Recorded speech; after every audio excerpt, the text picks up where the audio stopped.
in den USA tobt also der Wahlkampf und auch beim Thema Abtreibungen geht es heiß her. Vor 2 Jahren hatte der Supreme Court das Grundrecht auf Abtreibungen revidiert. Jetzt gibt es einen Flickenteppich an Regularien. In Texas sind Abtreibungen beispielsweise illegal, in New Mexico aber erlaubt. Deswegen ist der Wüstenstaat Zufluchtsort vieler Frauen, wie unsere Reporterin Alina Quast berichtet. Unterwegs nach Santa Teresa in New Mexico. Cannabis ist im strengen Texas illegal, hier erlaubt, genauso wie Abtreibungen. Besuch einer Klinik nur wenige Meter hinter der Grenze. So, ich bin jetzt an meinem Zielort angekommen und werde jetzt gleich mit dem Arzt sprechen. Aber ich sehe jetzt gerade vor mir, dass dort 2 Leute mit Plakaten sitzen. Und mit denen werde ich jetzt zuerst einmal sprechen. Nancy Booth und Andreas Kühn sind Aktivisten der sogenannten Pro-Life-Bewegung und glühende Trump-Unterstützer.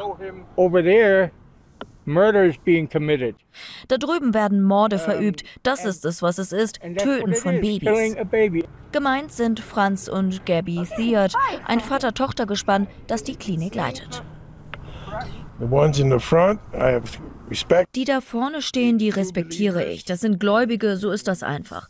Aber es gibt auch andere. Wir hatten hier öfters einen großen Van. Die tun dann so, als wenn sie zu unserer Klinik gehören und locken Frauen rein zu einem Ultraschall, um sie umzustimmen. In 22 US-Bundesstaaten werden Abtreibungen seit 2 Jahren kaum oder gar nicht mehr durchgeführt, wie zum Beispiel nebenan in Texas.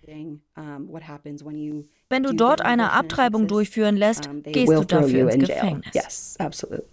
Genau deswegen trauen sich die Frauen hier heute nicht, mit mir vor der Kamera zu sprechen. Generell gilt, bis zur 11. Woche kann hier mit einer Pille abgetrieben werden.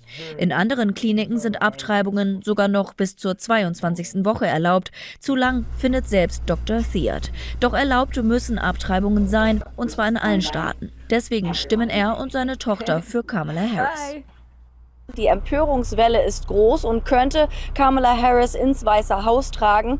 Eine Umfrage der New York Times hat zuletzt ergeben, dass das Thema Abtreibung für Frauen unter 45 das Wahlkampfthema Nummer 1 ist. Vielleicht auch deswegen schlägt Donald Trump neue Töne an. Manche Staaten würden zu harte Abtreibungsgesetze haben. Die sogenannte Pro-Life-Bewegung dürfte das enttäuschen.